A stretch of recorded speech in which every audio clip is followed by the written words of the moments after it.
I think I've only got 3 more cups. Hold on.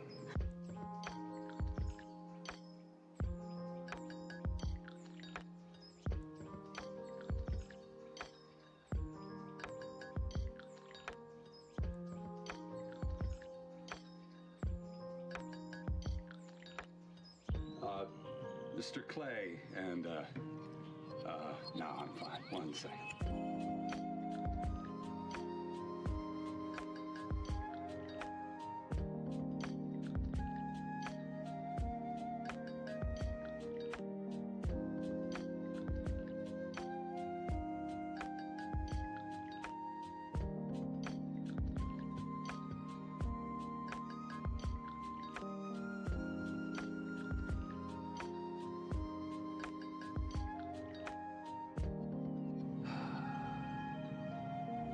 That sounds great.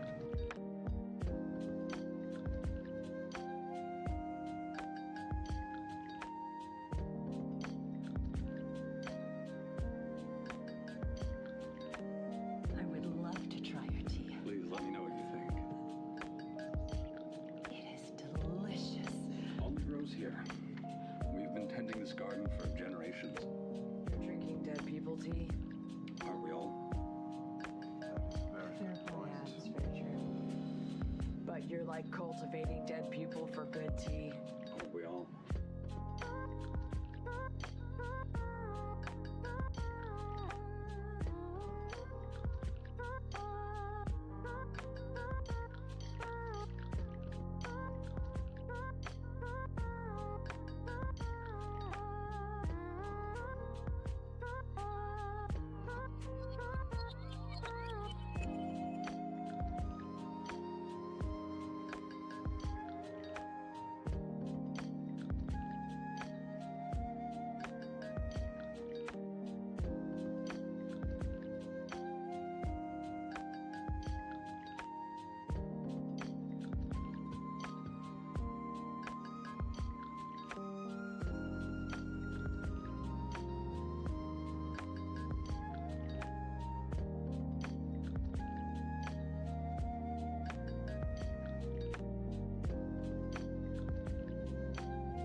Please let me know, what can I do for you?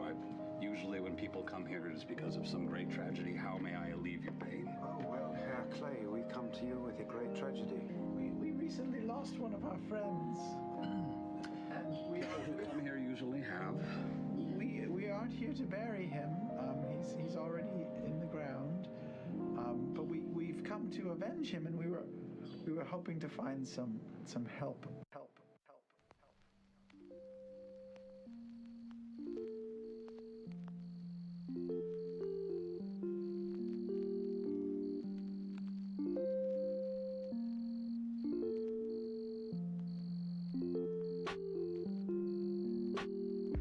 Yeah, this is a place where we take the dearly departed people who have done well and people who have lived good lives, and we put them into earth that has been touched by the Wild Mother, and in turn she grants them with beauty and splendor and sometimes tea.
A dick.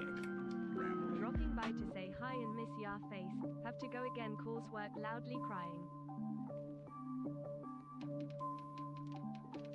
Have you ever been in nature? Yes. Violence is extremely natural.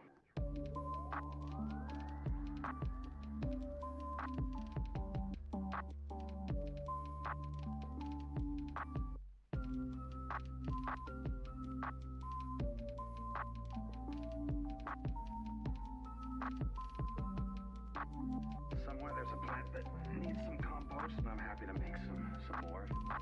Make people happy.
I'm ready to leave. It's gonna be a little much, but I think I can do it. I'm ready.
Everything's telling me that I should stick around and see where you're headed.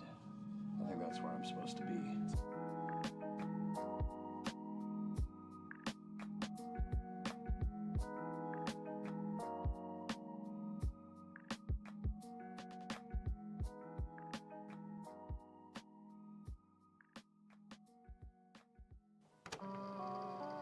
This is pretty good from a certain perspective. I mean, if you think about it, bad things happen to people every day, and then you have a bunch of people who care about you so much that they come and save you, fix it, defeat a great evil. I mean, nothing this good ever happens. This is great.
Incredible.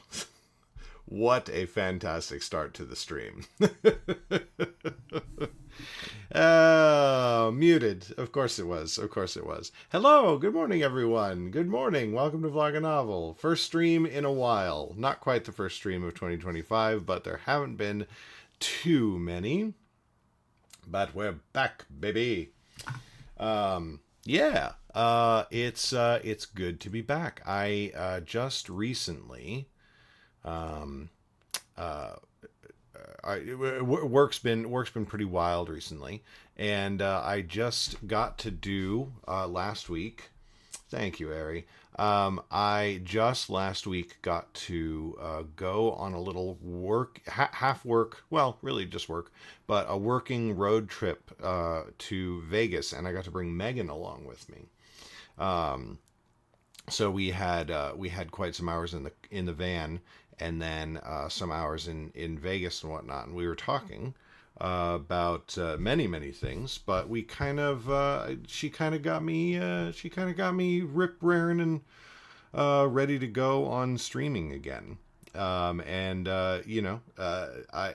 It comes in fits and spurts, but we're streaming now, so that's something.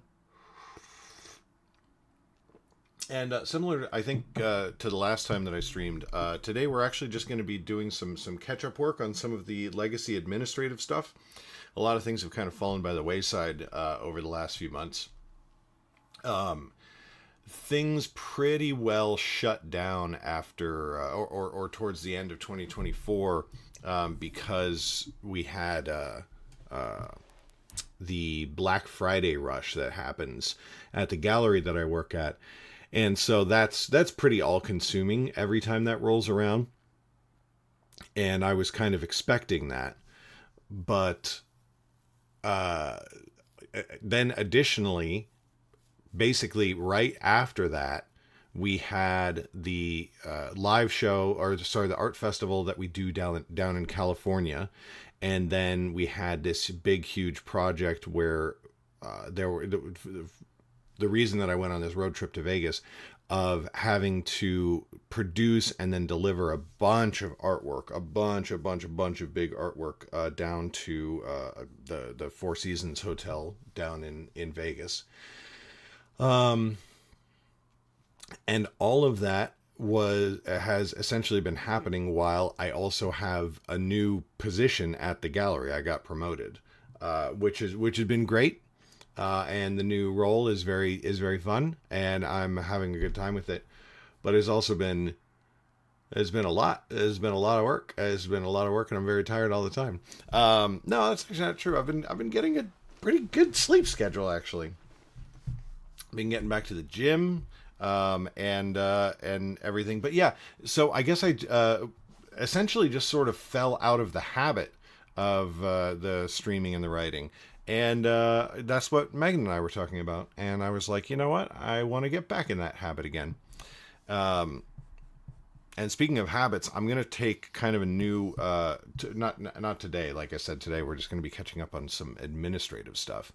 But I'm going to be kind of taking a new habit approach when we do wrap up the admin and get into the writing. Because I essentially want to... One thing that I've kind of always struggled with is the way in which writing very starkly changes flow more or less constantly. Like you're outlining, and then you're, for days or weeks, and then you're writing your first draft for days or, for weeks or months, and then you're editing for weeks or months. And like, it's very hard for me to build, it's always been very hard for me to build sort of a consistent routine out of that. And that's been, something that I've struggled with and talked about on YouTube videos and on stream for, years, basically since I started doing this. And so I think it was Megan who had the what I hope is going to be a very brilliant idea, which is taking my writing time each day So for example, like right now, I'm planning to try to stream between 6 o'clock and 7:30 a.m. every day. I might get on stream a little bit earlier than that, but essentially for an hour and a half, right? Okay, so I have an hour and a half. I know I have an hour and a half. Divide that up into 3. And first half hour, we just work on outlining. And the second half hour, we just work on first draft. And the third half hour, we just work on editing. And based on my actual timelines of how long each of those things take, outlining will slowly start to outpace first draft, which is what you want. You want to have more outline ahead of you than you have already written. And then first draft will slowly pull ahead of editing, which is also what you want. And so there'd sort of be that 3-tiered thing where we'd have, be outlining out ahead of ourselves while we're laying the train tracks down right behind it. And then following up in front of that is the actual train of the editing. So if that's going to be the new experiment when we get into actual production. And if that works out, that should enable, I'm not still having a job at the gallery. I'm not going to be able to put out like my 2013 numbers. But at least there would be something consistent happening. So that's the plan. But like I said, today we are just starting with administrative stuff. And the first thing that we're going to be starting with is a good old-fashioned bullet journal as we start to sort of plan out what we're doing and what we're working on.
Hey, morning, Clundy man. How's it going? Yeah, long time no see. Trying to get back into it. You know how we do.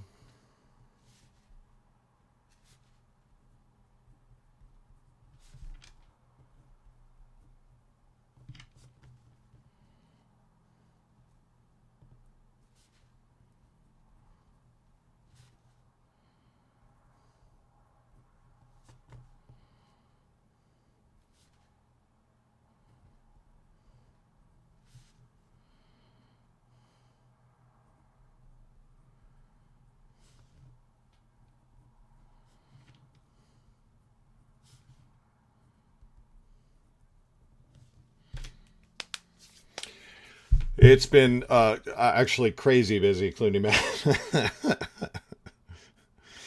Yeah, I was mentioning before I got a new position at the gallery that I work at, and it's a fun job. I'm kind of in charge of promotion and live events and stuff like that. But it's been crazy busy for the first few months of the year.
Yeah, it's been pretty exciting, pretty cool. Gallery is honestly a really great place to work. But what have you been up to, Clooney man?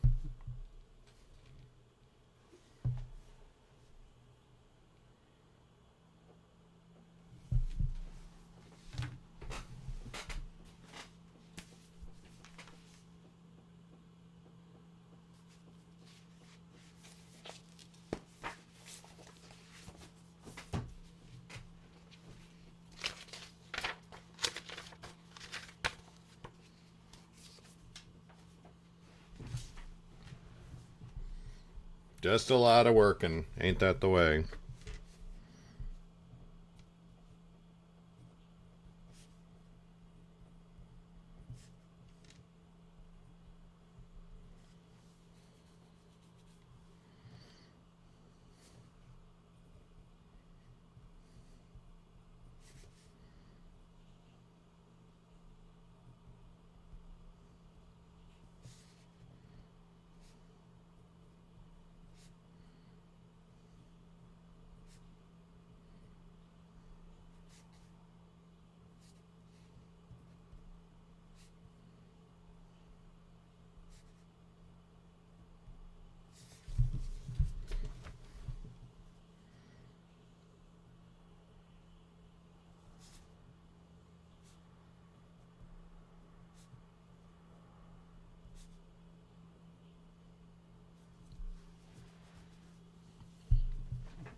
Yeah, it's been interesting. I've been thinking about this a lot. Like so I the last time that I was full-time writing was 2021, and that's when I got hired at the gallery, right? And you know, the gallery has kept me very busy, and of course I obviously haven't been. Hey, Tate, how's it going, buddy? How's recovery? You doing good? I'm going to be swinging down to visit. What? Is it Monday? I want to say it's Monday. 1, 2, 3. Maybe Sunday.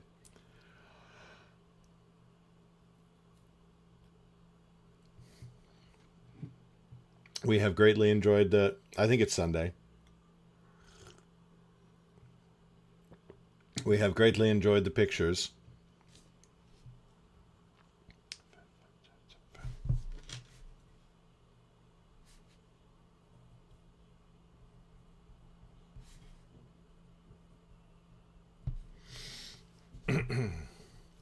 But yeah, so the gallery, Aaron specifically, like oh fuck you.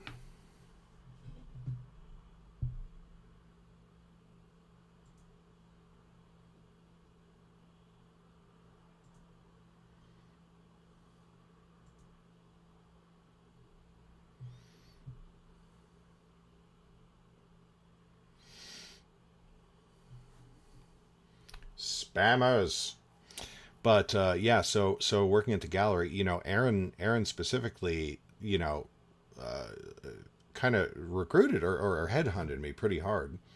And you know, it's a few years in now, and I legit thought for a while there, once I started writing full time in 2013, I legit thought that I was never going to hold down another regular job.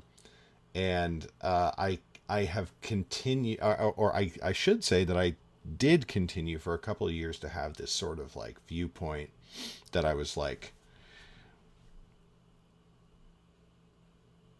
I never felt settled at the gallery, and I was like, oh, I want to get out of here as soon as I can. I want to, like get back to full-time writing and everything like that. And I'm not saying that I wouldn't, if the opportunity presented itself, but I've kind of just gotten more comfortable where I'm at, I suppose, because I mean, like, the thing is if you're going to work for someone, right? The work is the work is good, fun, and fulfilling. Okay.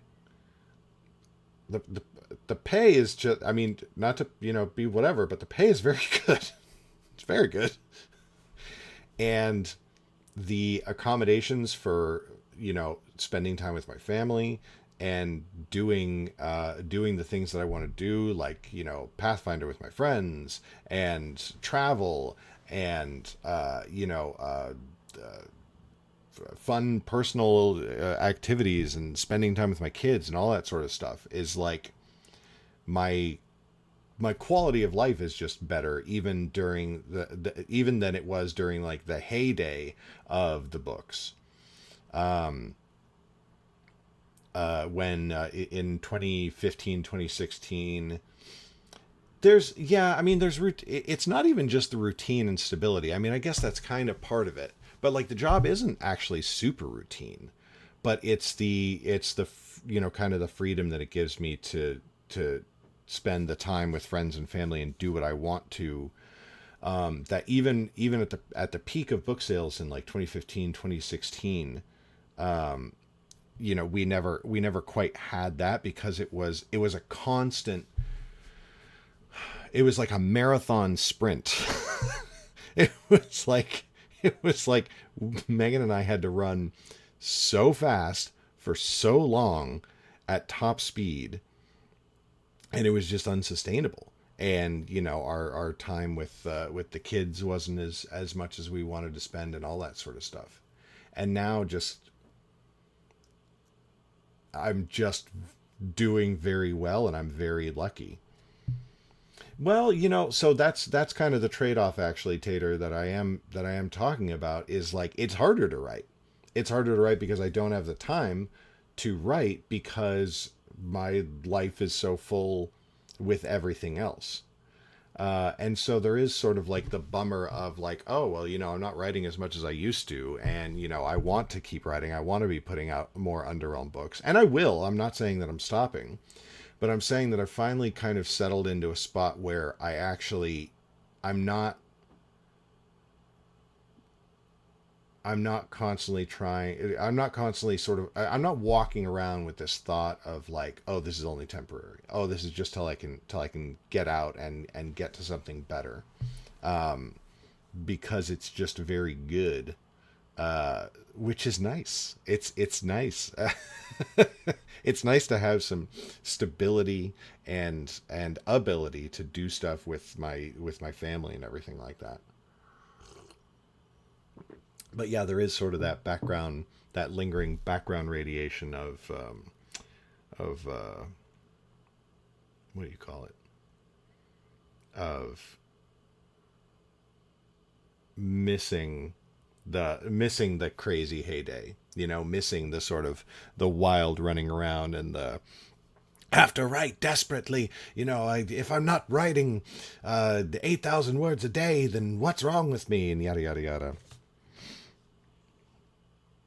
But it's like I've been on sort of an extended rest period, even though the like job isn't quote unquote restful, but it's like it's rest from the sort of struggle to stay afloat. So that's been nice.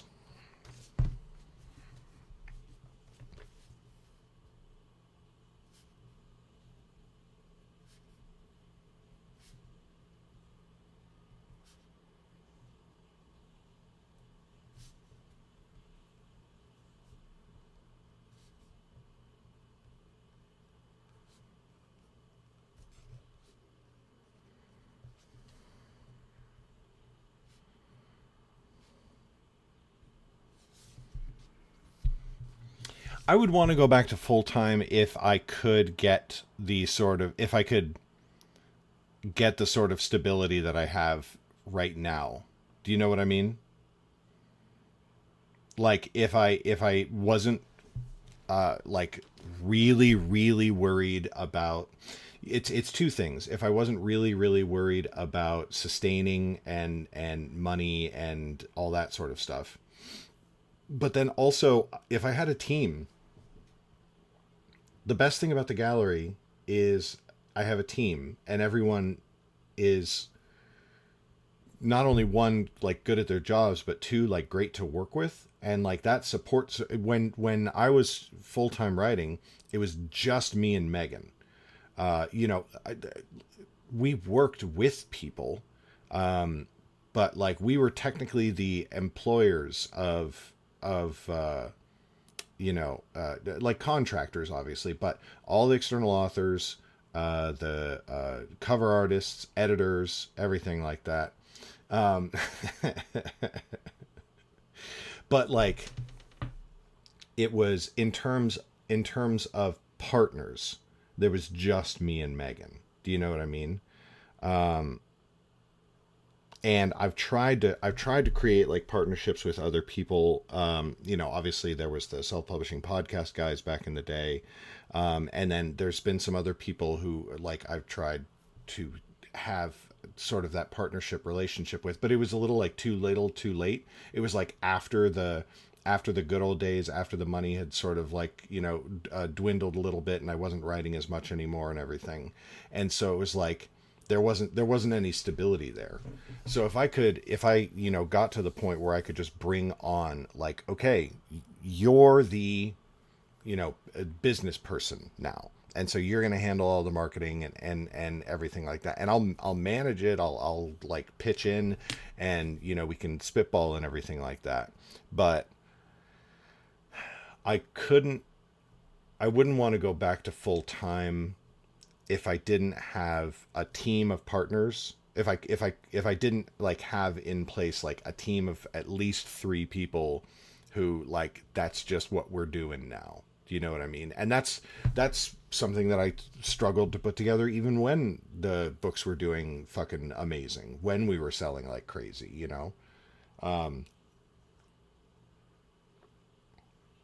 So it would have to be the right circumstance.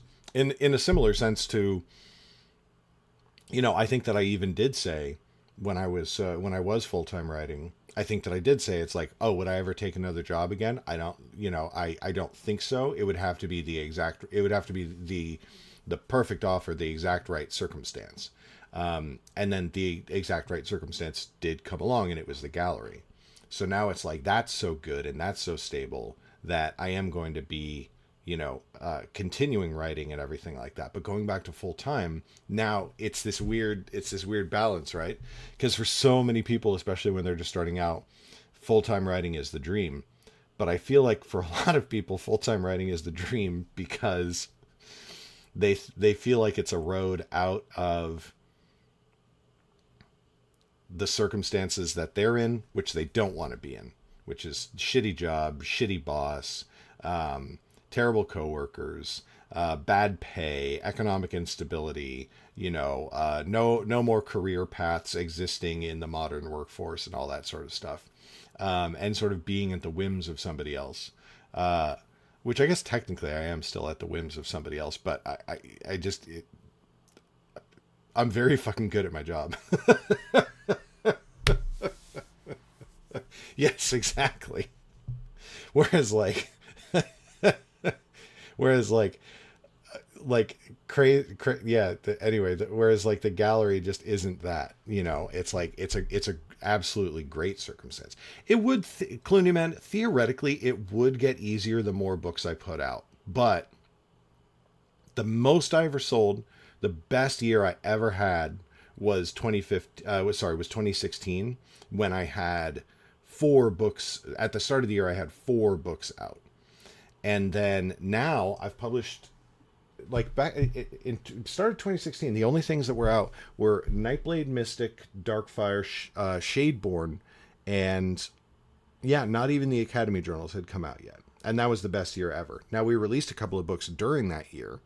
The Academy journals first trilogy came out, but it's never been, now I've written 15 books. I think it's 15 books. 3, 6, 9, 12, 13, 14. No, it's 12, 13, 14. 14 underrun books. More than 3 times as much.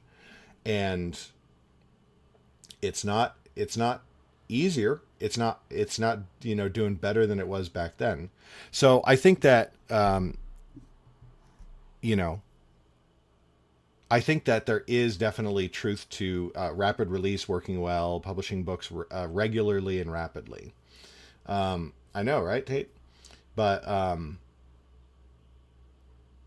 like, it's not the be all end all. And meanwhile, the effort required to put out those books while trying to maintain an email list and advertising and, put on what live events I was doing, like when I was doing conventions and stuff like that.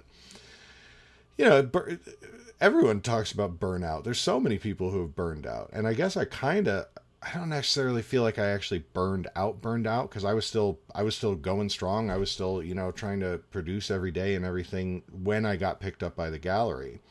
But now it's like just a very good circumstance for me and my family. And so,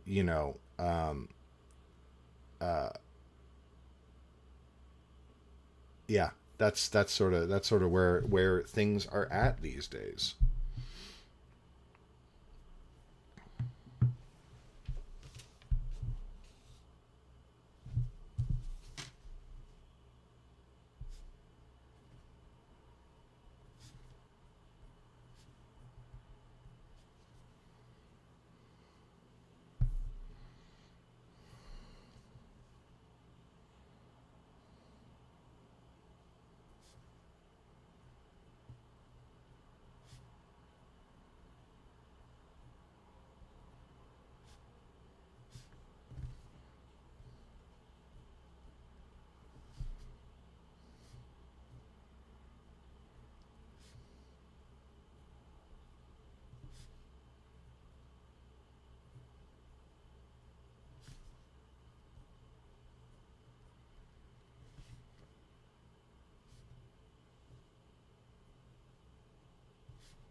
I think that's more than enough for today.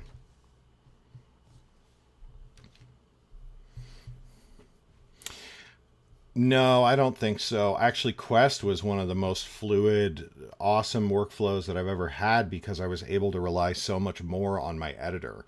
And also because I got paid a whole shit ton of money up front. I mean, not a whole shit ton of money, but I got paid up front, which was just like a tremendous relief and gave us so much breathing room in our lives. You know, like that was a full-on publishing book deal. They were like, here's a paycheck, now go write the book. So it was actually easier to do that while working at the gallery because it was like, I mean, there were time periods during the writing of Quest where I just went to the gallery and I was like, hey, work's really light right now. I'm going to go take a week off. And they were like, really? And I was like, yeah.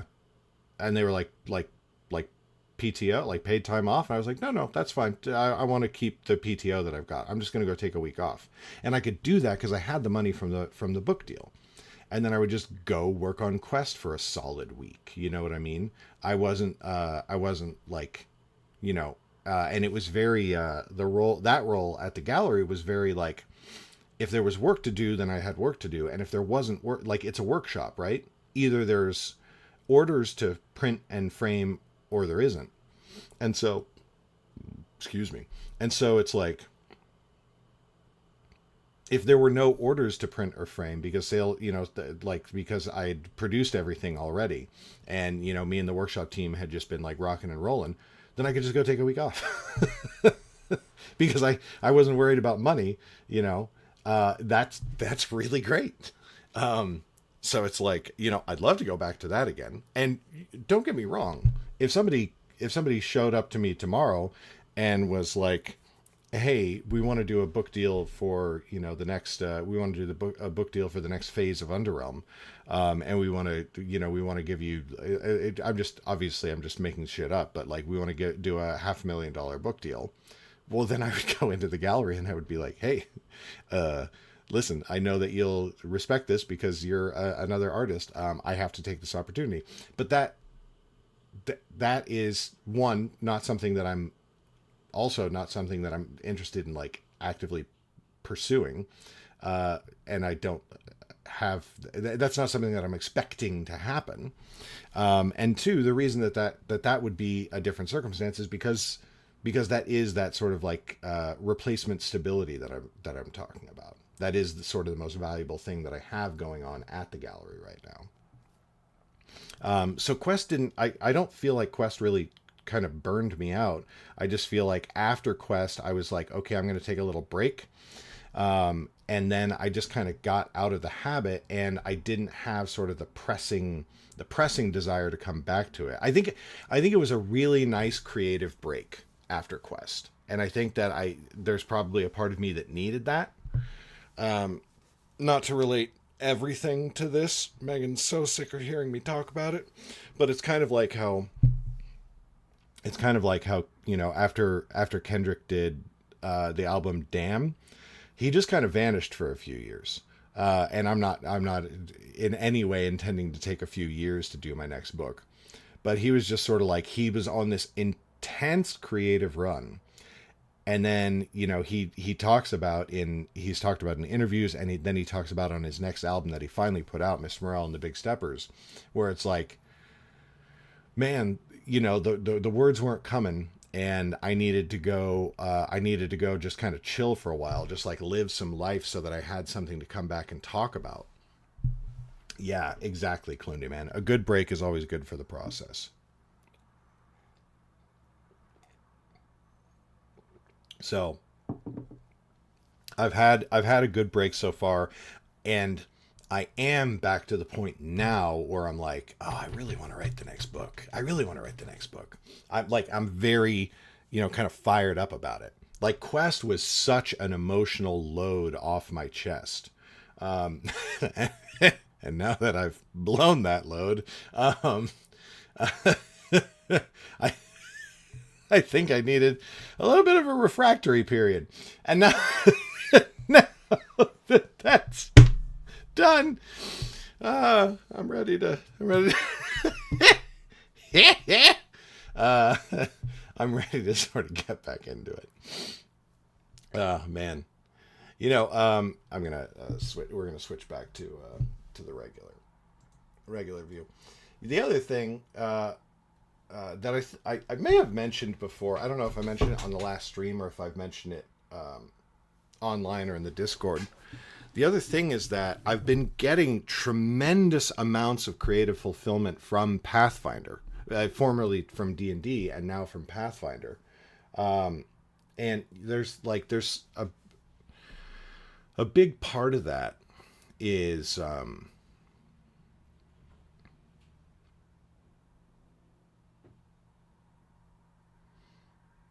to one degree or another, we love Pathfinder, we do. To one degree or another, I do feel like anyone who's out there in the world trying to create or do much of anything, activism, academia, art, whatever it is, but anything that has to deal with people, you're out there trying to create. Clooney Man, put a pin in that. It doesn't matter if you. It doesn't even matter if you stream. Put a pin in that. I'm gonna talk about that in just a second. But anyone who's out there doing something that has to do with people, what are we fundamentally trying to do? We're trying to create an effect. We're trying to cause something to happen. And I feel like, at least for me personally, I know that I need the feedback that I am having some sort of effect, that I am reaching people. And that doesn't mean that I'm only writing for other people, or that I'm only looking for external validation, or I don't value my work. That's not true. You have to love what you're doing. You can't just do things for other people. You can't just write what you think someone else is going to like. You have to write something that you like and then find the people who are going to like it. But for me, at least, I do have to find the people who are going to like it and get that feedback of, I like this. And there's lots of ways that can happen. There's emails from readers. There's reviews, which actually, the reviews is a tough one because I stay the fuck away from them, because you don't need me to tell you why I stay the fuck away from reviews and why you should also stay the fuck away from reviews. But like one day when if I do have that team, I do want someone who's just gonna give me the good reviews, and maybe we'll compile some thoughtful critiques. If there are reviews that come in that are like, I feel like this aspect could have been stronger, and like a couple of people are saying that's totally fine. It's just, the reviews that I don't want to be reading, and that no one should want to be reading. But seeing people at cons, great emotional feedback, but I have been getting a tremendous amount of that emotional feedback from Pathfinder. Like, it's freaking awesome when I get emails from readers saying, I really love this book. I really connected with this character. This storyline meant so much to me. I've had fucking people email or people in the Discord who are like, I got a tattoo of a quote from your book, or the mystic symbol. Fucking insane, right? But two things. One, those are a little few and far between, and I understand. I don't think that I've maybe ever emailed an author to say I like their book. I should know better than anyone that that's a thing that you should do, because of how much it means to me, right?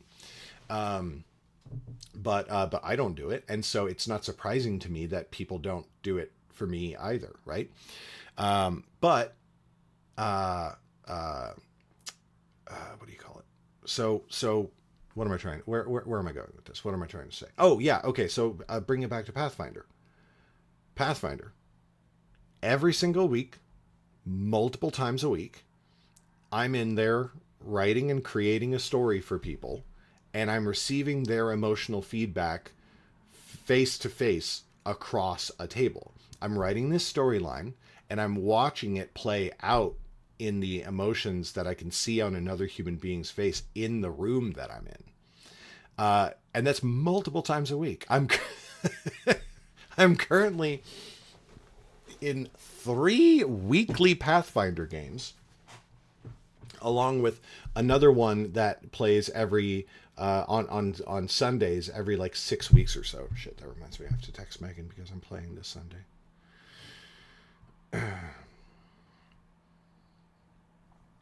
Hey honey, comma, just a reminder, comma, we have Sunday D&D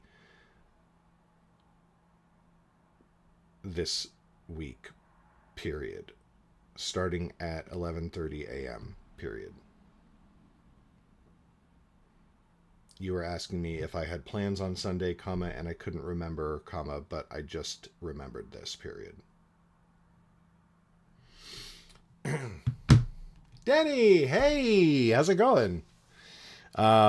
And so that probably also has been, you know, the amount of Pathfinder that I'm playing has also probably been contributing to a lack of a sort of burning desire to keep streaming and keep writing.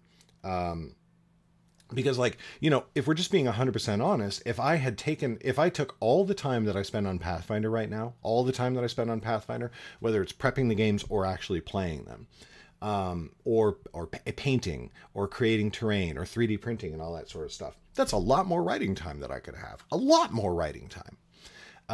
But there is that struggle of writing is very lonely. It's very lonely. And it's just putting words on a page. It's putting words on a screen in front of you.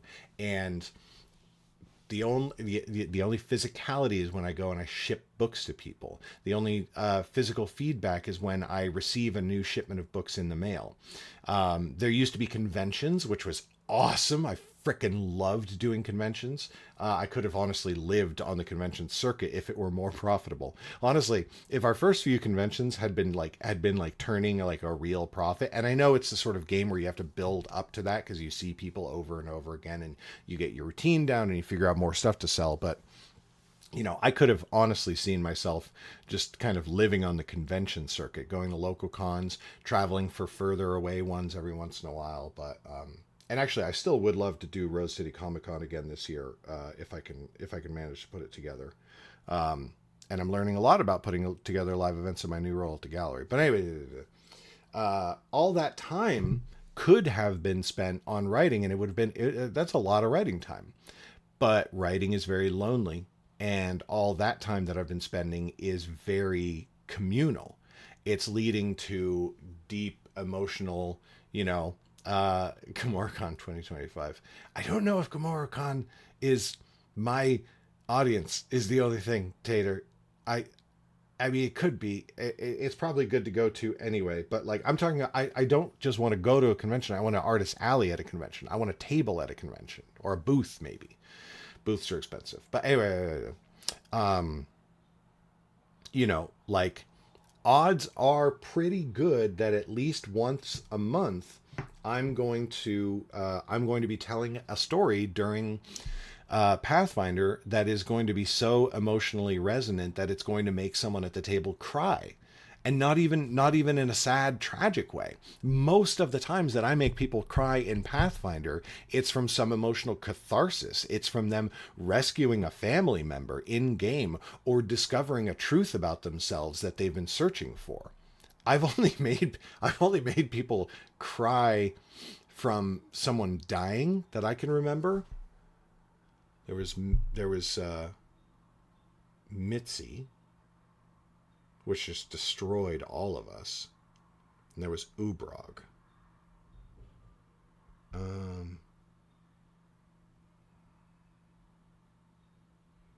Yeah, those are the only times I've made people cry from dying.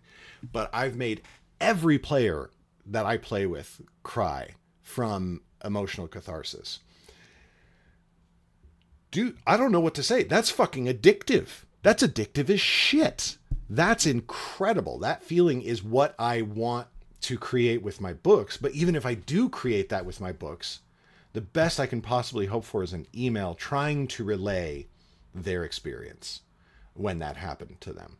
And most people who do who do cry at the books or or whatnot, most of those people, probably 95% of those people, will never email me or will never drop it in a review. You know, they'll probably tell their friend about it, and that's cool, that's awesome.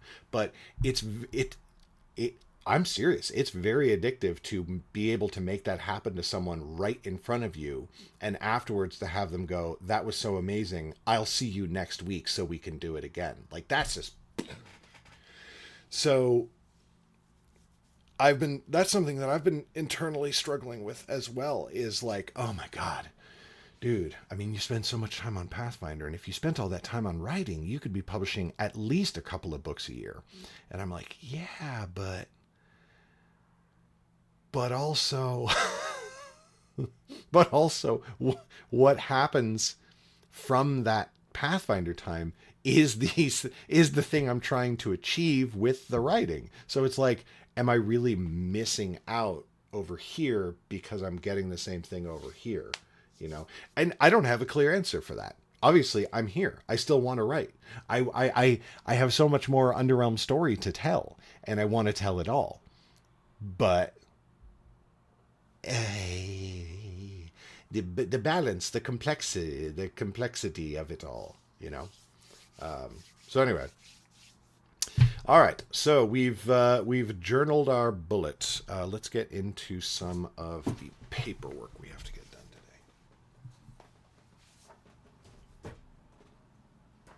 today.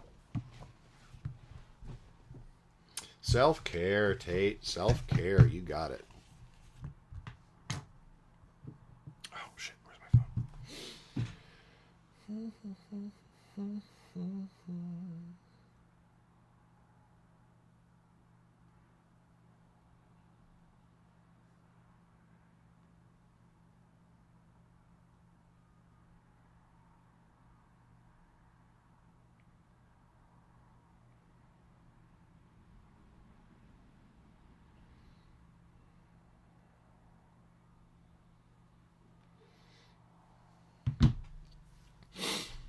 All right.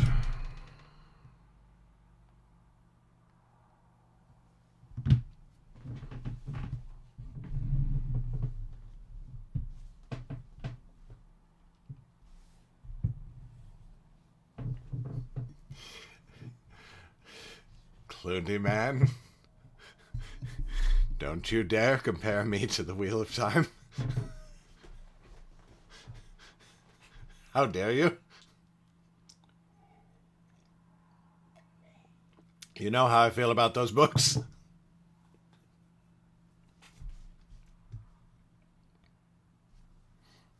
Compare me to Robert Jordan if you want, but not the Wheel of Time.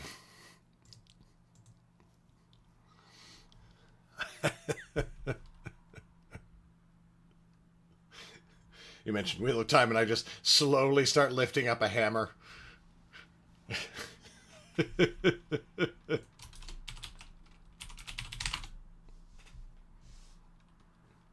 No, no.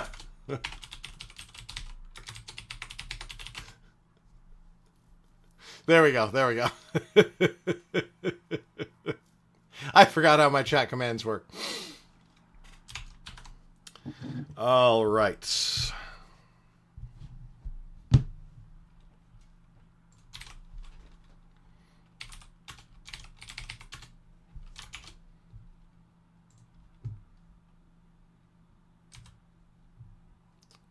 Mind me of swimming.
Hello, beautiful. Hey, sweetie. Don't say anything too dirty.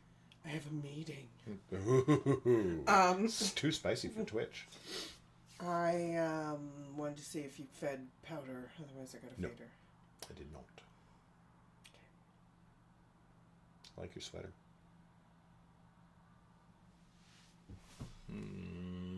Love you.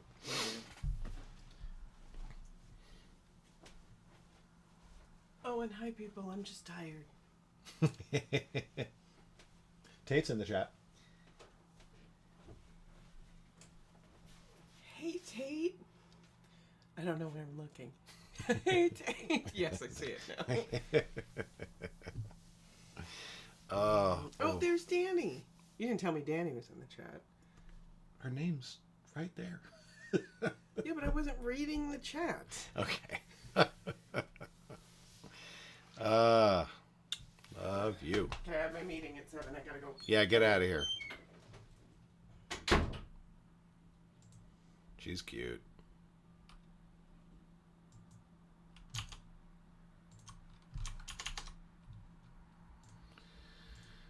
Ba-ba-ba-ding.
Oh.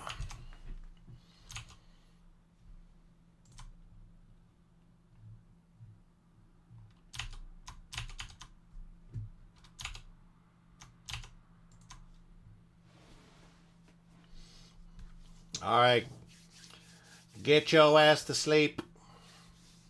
Thanks for coming by, Tate. See you Sunday, we're pretty sure.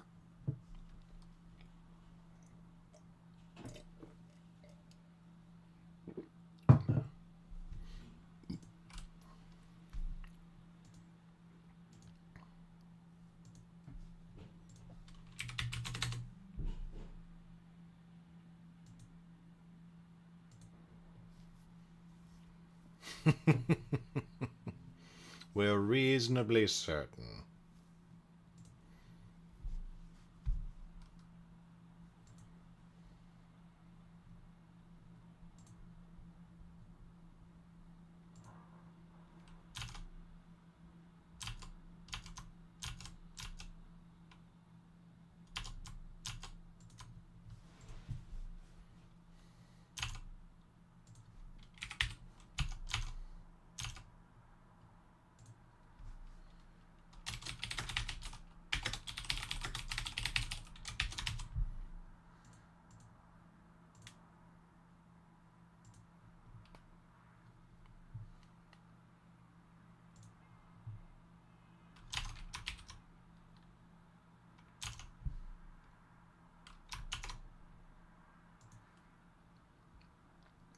Next book is the next Nightblade book, Clundy Man.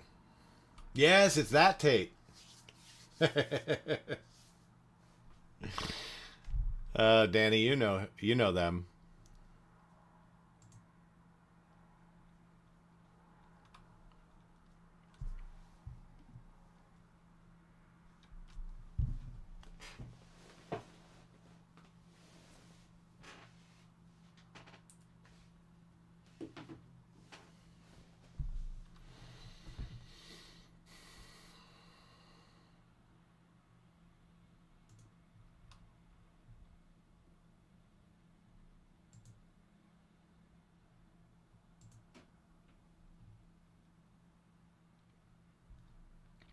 No, Nightblade first.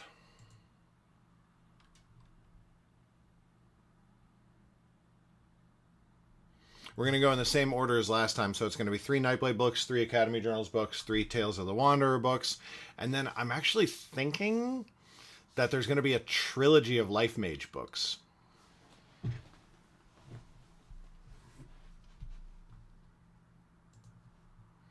Yeah, that's just kind of the way things worked out with how Underrealm came together, honestly.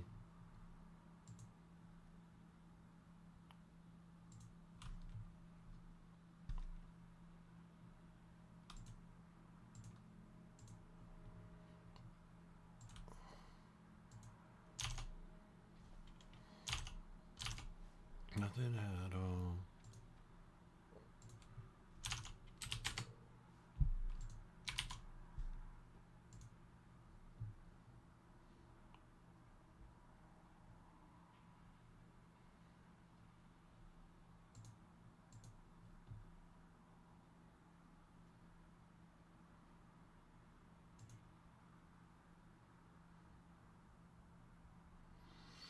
Yes, that is correct, Clundy Man. Unless I abruptly decide to end the Nightblade series, my best-selling and most profitable series of anything I've ever written. I'm not going to do that. I was actually thinking about commissioning new covers for a second edition of the Nightblade books. But we'll see.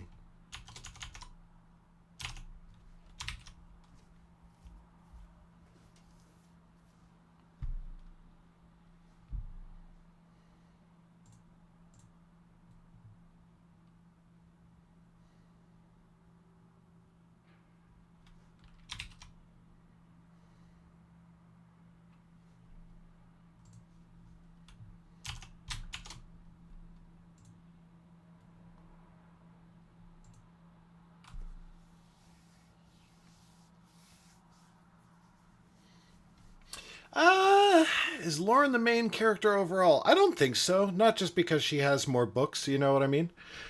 But there is something to be said for...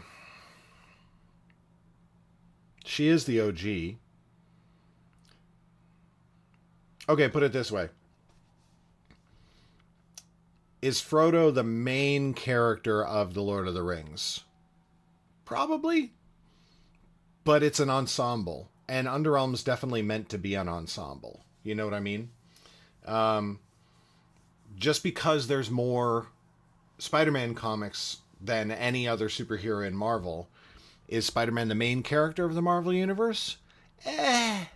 He's the most popular single character in the Marvel Universe, but doesn't make him the main character. You know what I mean?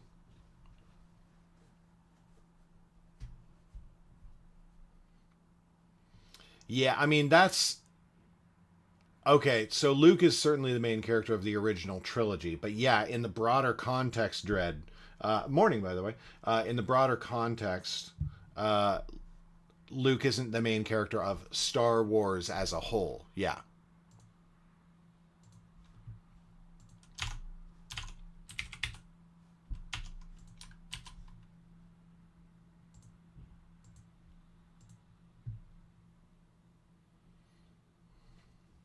Yeah, more or less.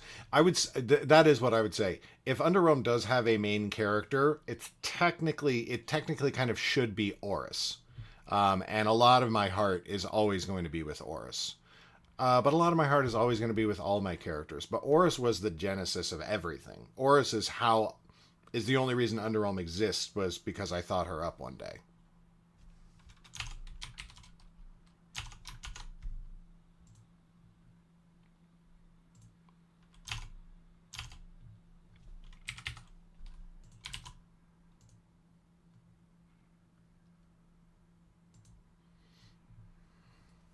Nova!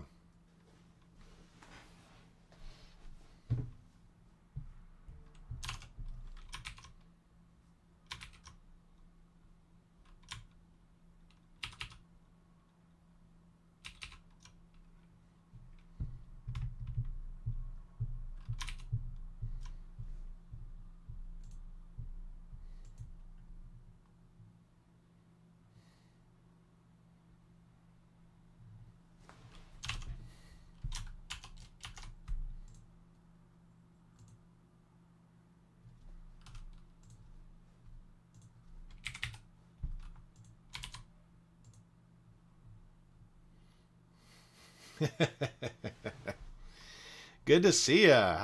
How you been?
Super secret project?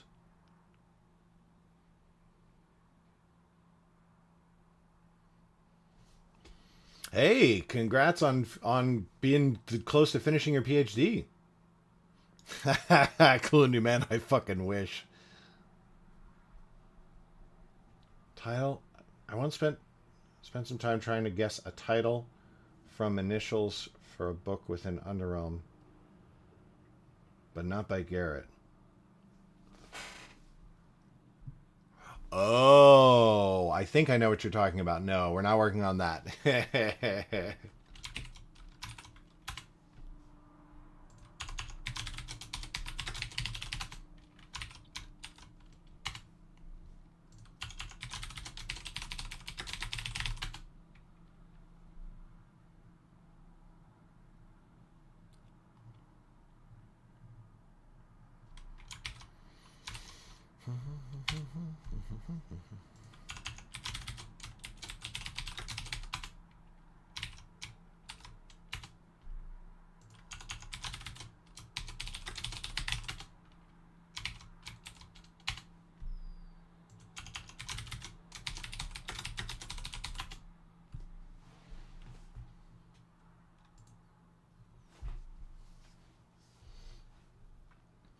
No, I'm just working on I'm catching up on some administrative stuff. Obviously, I haven't. What? Okay. I haven't streamed in it a little bit, and so some of the legacy sort of paperwork has fallen quite far behind.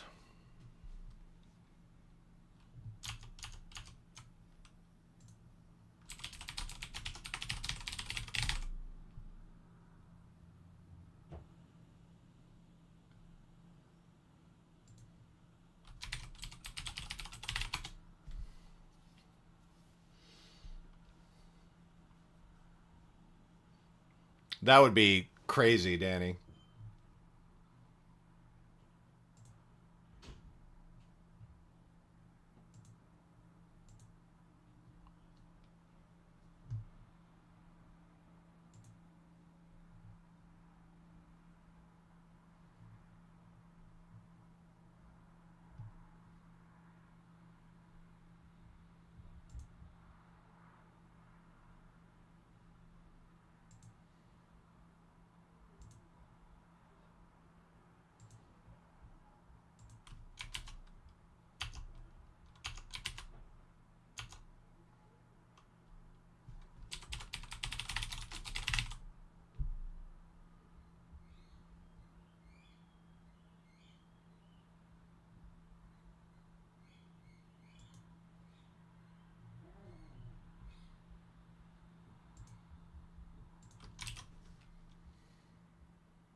I can't wait for you to get through Quest, Nova.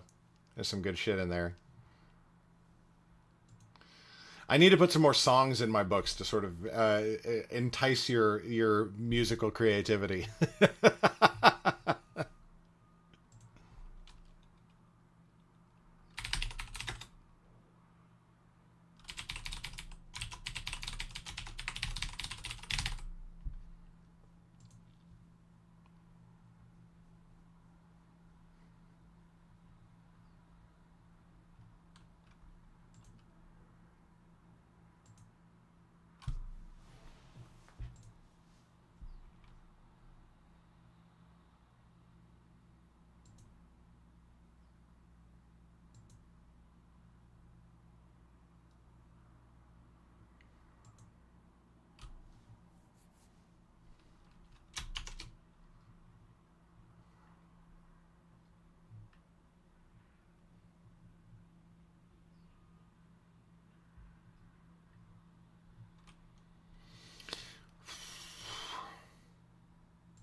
Things do happen in Quest. I feel confident saying that.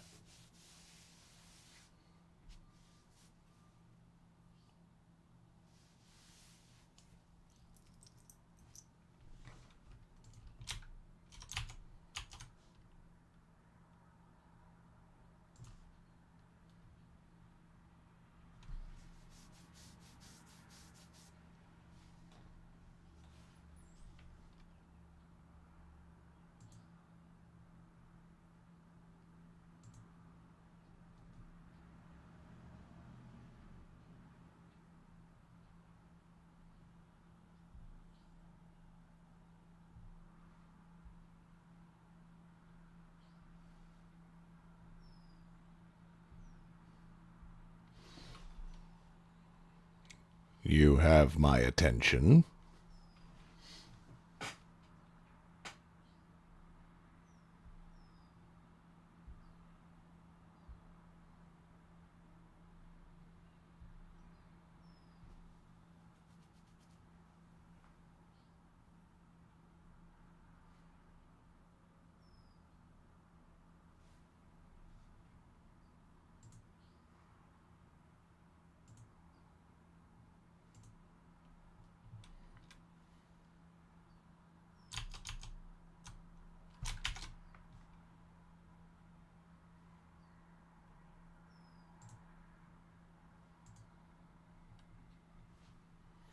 And a rosary beads, count 'em 1, 2, 3, gonna rock as he hit the floor.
Excuse me. Oof.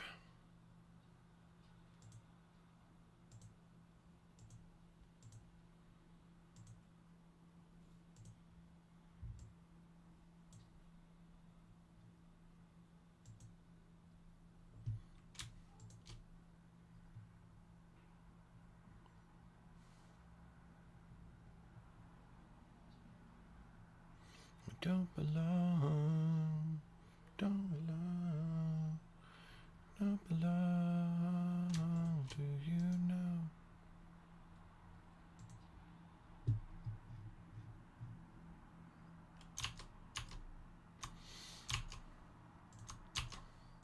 Oh, crazy how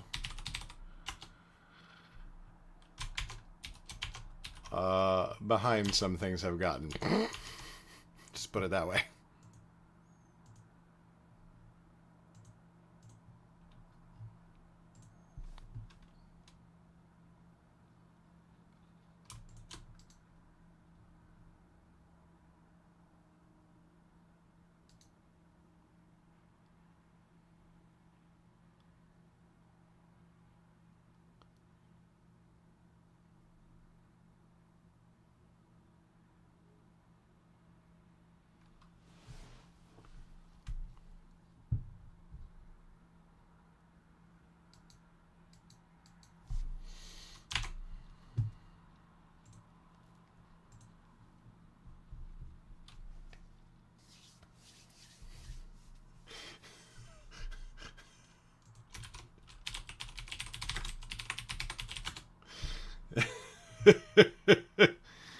You're sassy today, Clooney man. I don't hate it.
Ooh, just about time for me to wrap up the stream.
Okay. Good. Well, hey, we got back into the swing of things and we made some progress in terms of setting up email, getting back onto our admin catch up and whatnot. So hopefully we'll just be back tomorrow morning and keep rocking and rolling on that. But for now, I simply must go. My people need me.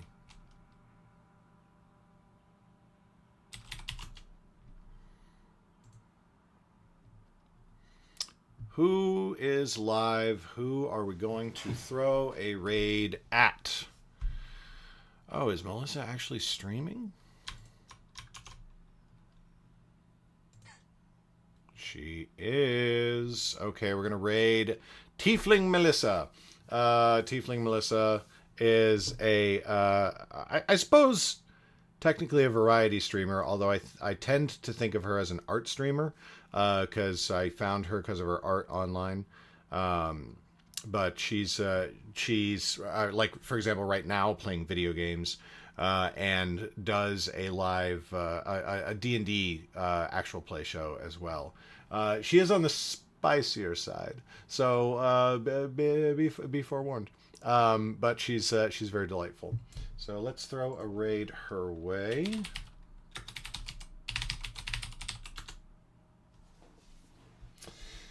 But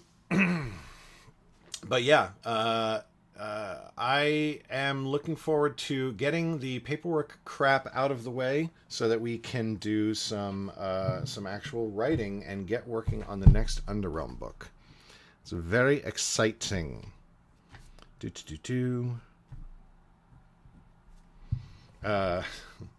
We gave ourselves many tasks to do today. We did one of them. We did one of them quite well. But more tomorrow. More tomorrow for sure. Thanks everyone for coming by and hanging out. It was really great to see everyone. Thank you, Danny, Nova, Clundyman, Dread, Ari, who was in here earlier. More people that I'm sure I'm missing, even though I think I said your name. I'm sure I forgot. But I'll just get you next time. Thanks for watching. Catch you on a future stream. Bye!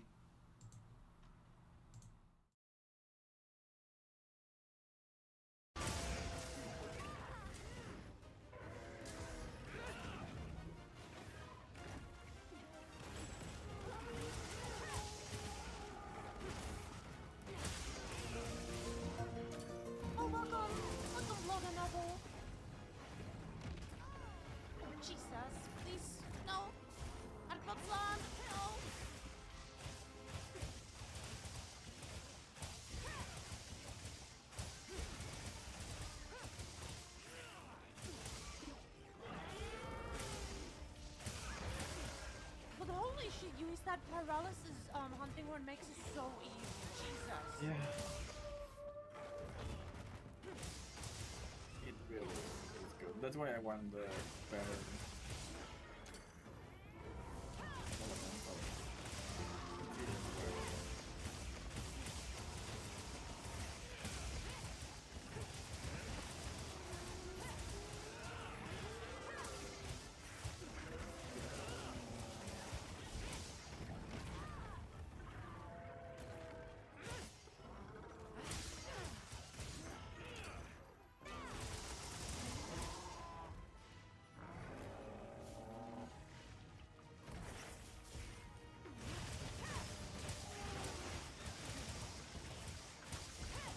It's very cracked. Holy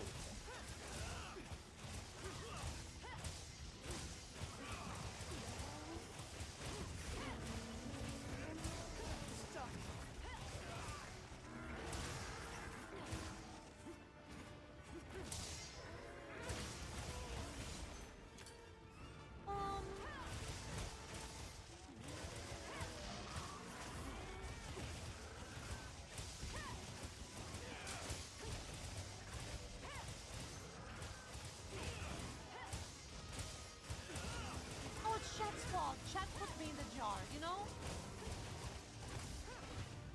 Don't forget, you can carve materials from Hello. Where is it? Yep. Boom. Oh, what an awful moment to get afflicted. Oh, here. Hey, you. I mean, honest, it might be easier to do Rathian first and then Archibald. Because we can probably kill Rathian before she leaves the nest. Yeah, that's true. Wait, they're fighting? Hello? Hola? Oh, wait, no, Rathlos is here too. Why? But I get